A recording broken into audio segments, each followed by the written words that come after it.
The chair now recognizes herself for 5 minutes.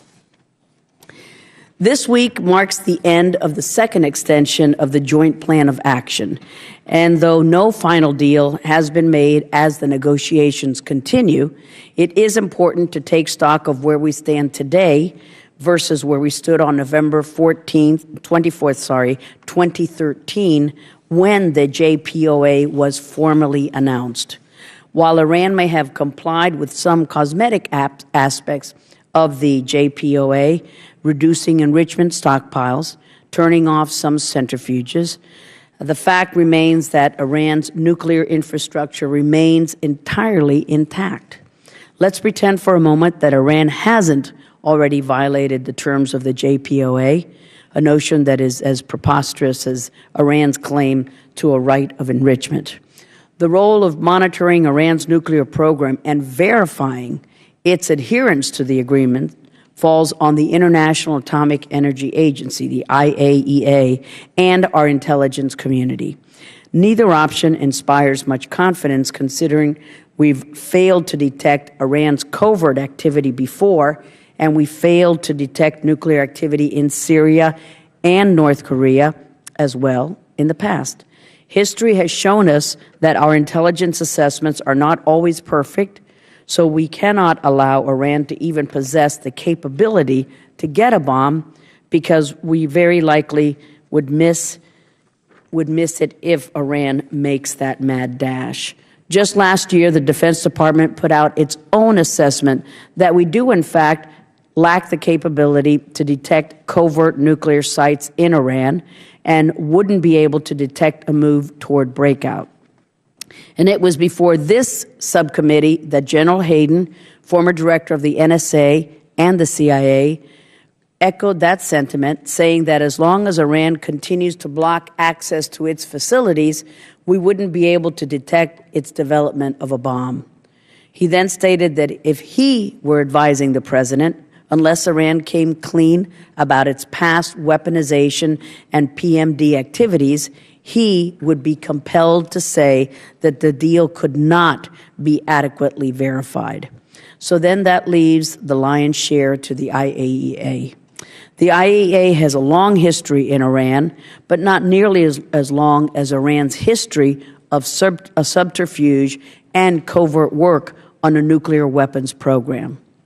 As a signatory to the NPT and the Safeguard Agreement with the IAEA since 1974, Iran was required to make accurate and complete declarations of all of its nuclear material and nuclear-related activities to the IAEA. We know that Iran was in violation of this for decades, and being in violation had forfeited any claim it had to enriching uranium. Since 2003, we know that Iran has done everything it can to deceive, block, and prevent the IAEA from gaining the access it needs to verify its nuclear program.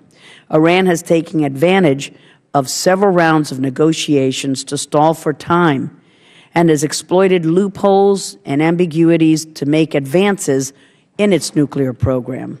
And this latest attempt by the P5+1 is no different. Since November 24th, 2013, as part of the JPOA, the IAEA has been working to get unresolved issues regarding Iran's past, its work on nuclear weapons development, and other possible military dimensions, PMD, of Tehran's nuclear program. Yet even as the negotiations continue, the IAEA reports that Iran has been unwilling to cooperate and is hindering its inquiries. There are still a dozen outstanding questions that the IAEA has about Iran's PMD, possible military dimension, that Iran refuses to provide answers for, giving us more reason to suspect that Iran is pursuing a nuclear program for other than peaceful purposes. The JPOA sets a bar lower than had previously been established through a series of 6 UN Security Council resolutions. For a nation that has operated a covert nuclear program for decades, and which continues to stonewall the most serious inquiries from the IAEA, we should have every reason to suspect that its activities extend further than what has been declared to date. Just a few weeks ago, it was reported that there may indeed be other covert sites that Iran has not previously declared. And that is why this nuclear deal is setting up to be a bad and dangerous deal, because it relies on something we cannot guarantee. The only way that we can ensure that Iran is in compliance with the IAEA obligations and is not paving the way toward a nuclear weapon is to fully dismantle its infrastructure. Because as long as that infrastructure is intact, Iran will always be able to make the decision to go for the bomb, and the IAEA or our intelligence community does not have the ability, despite what President Obama guarantees, to detect it in time.